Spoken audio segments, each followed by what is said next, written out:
Hey everybody, welcome back to the Flat Thunder channel. My name's Andy, and this is a Palfinger PK12000. And believe it or not, if you watched the last video, you know we managed to get it on this truck. Now it's just temporarily set on the rear of this truck because we didn't have the forklift capacity or the lifting rigging to actually place it where it needs to go. Today, we're gonna try to get this thing started. I have never started this thing since I've owned it. And really I don't know what's going to happen. We did tinker with it previously and try to get her to kick off, but it wasn't getting fuel. We got a few bumps here and there. Nothing really exciting was happening. So we're going to tear into this top half of this engine and see what's happening. Here we go. You know, a smart person probably would have done this while it's on the ground. Oops.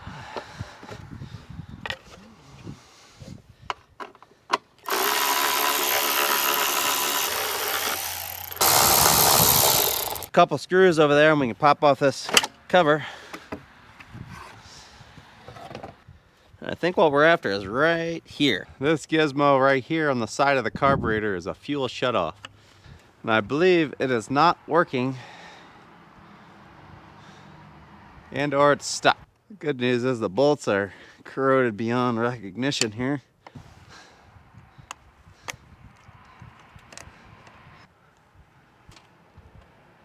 Ah, got one. Other one doesn't look so hot. Fuel hose with a shut off, new ignition switch because we lost the key, and then a new inline fuse holder to replace that one that was really corroded, just in case that's messing up our connectivity to the ignition switch. Let's get all these on there and hope we have a better ignition circuit. Plus we'll actually have a key that doesn't fall out all the time. Right down yonder is the fuse holder we pulled the old fuse out of. All the blades were corroded off of it. So I'm thinking maybe that's part of our problem. Plop that out of there and put the new one in. This one goes right to the ring terminal. I think I'm just going to put a new ring terminal on the new one and splice it in back here.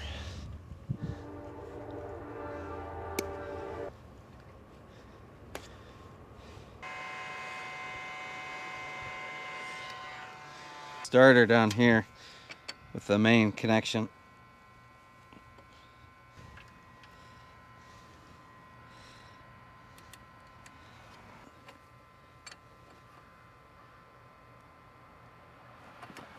Ta-da! I got the new ignition switch here.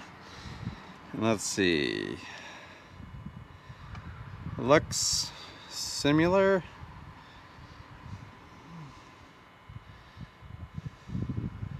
So maybe this extra one that kicks off for accessory probably is over there. So red, yellow, white, purple, blue off to the side. You remember that. I mean, scientifically it's got to work, right? I don't know. It should be common. Maybe we have to switch one or two. Let's get the key on there and see what happens. You need 2 fingers extra.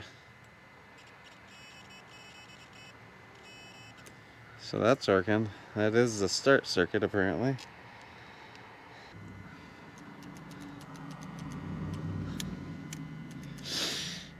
Huh. We're gonna have to go back over there and figure out what these are. Maybe yellow. Yellow is typically ignition on. I don't know what the purple and the white are. Trick I like to use before I completely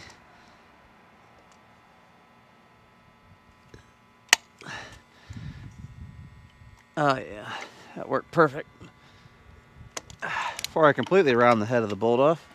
Now this thing's already leaking fuel, or at least it appears to be. Yep, we're gonna need something to catch that. Got the wife's Tupperware bowl here. It's come in handy to catch that fuel and any pieces that might come shooting out.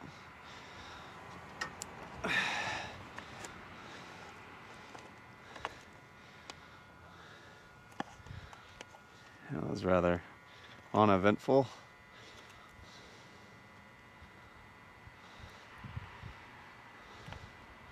I guess all we have to do is see if this plunger jobby do is basically a needle seat valve, if that'll focus on it. Energize that and see if that sucks in. Might just be bad ground here between the carburetor and this. It's got a hot wired with a ground on this little tab here that definitely needs clean, but that's how it was grounded before. And then the hot leg on my little jumper can. Let's see what it's gonna do.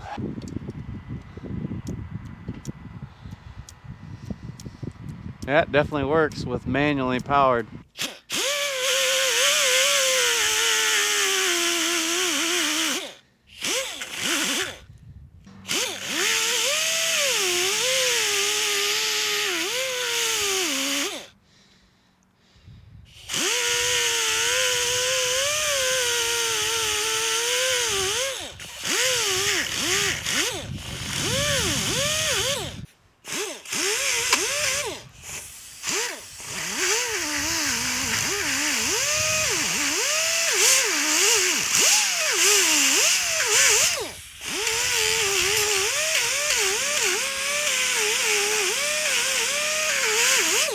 Good chance this is gonna turn out like something out of a bad movie.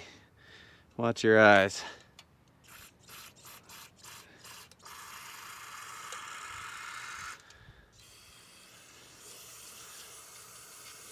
Not too bad. Things are about to get weird. Just a smidge of Vaseline here on the old O-ring. Most that's gonna wash off when we put it on there. Not on the shaft. Oops. All right, let's get her back in there. Well, we got our fuel shutoff disconnected. We removed it, cleaned it up, put it back in. But when I turn the new ignition switch on, I still don't feel a click. When I manually energize it, I'll put you up there, I can feel in here it actually click. So that click means that's working the way it's supposed to, but I'm not getting it from the ignition key switch. So either this isn't getting powered or something's wrong over here. A wiring diagram would be kind of handy. I didn't want to, but it looks like we're gonna have to tear into this big bundle of crap to see what goes where.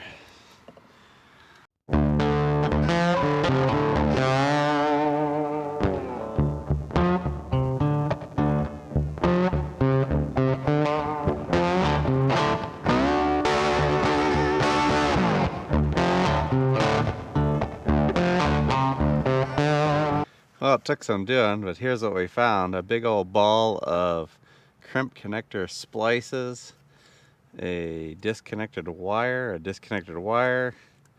a rotted off terminal end, and then a disconnected wire. Assuming this red one goes to this red one. Yeah, just all kinds of fun nastiness in here. So we need to get this all out. Looks like it was spliced once, spliced twice, 3 times. A baby? I don't know. Yeah, we gotta fix this. Try to figure out what's going on here. I'm just gonna start cutting off these old crimps and reconnecting.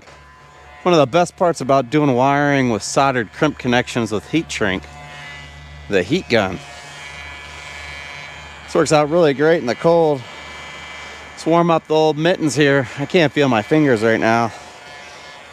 Get these nice and toasty. Just leave this bad boy burning in the background. Every time I take my glove off, give them a little pop with the old heat gun here.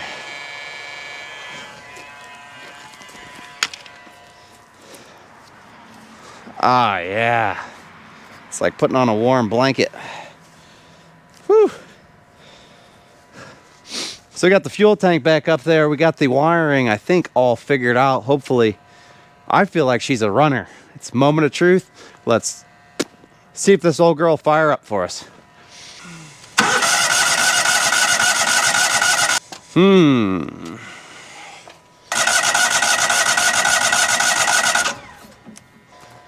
I have to take a minute to analyze this old ignition switch and see if it's given power to another ignition source.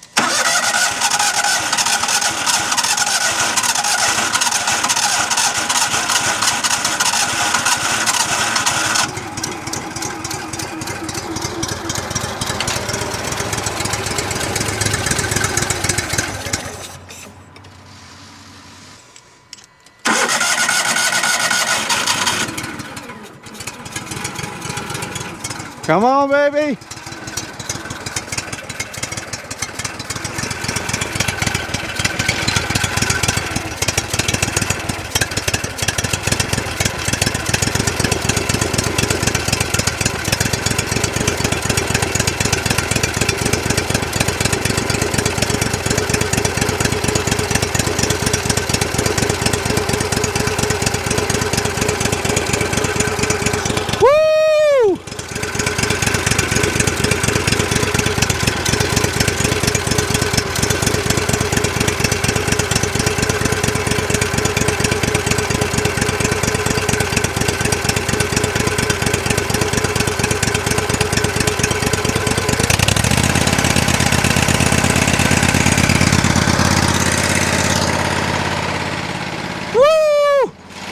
We got a runner!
All right, we have a functioning and operational crane. It's mounted on Margaret temporarily. We can't really use it now, but it's on the truck. We can move it, we can start the crane up, we can manipulate the crane, and that is just awesome. I'm super excited and super happy about that. If you like this video, don't forget to give me a thumbs up, leave your questions and comments in that section below, and don't forget to punch that subscribe button your way out. Thanks for watching, everyone. It's cold out here.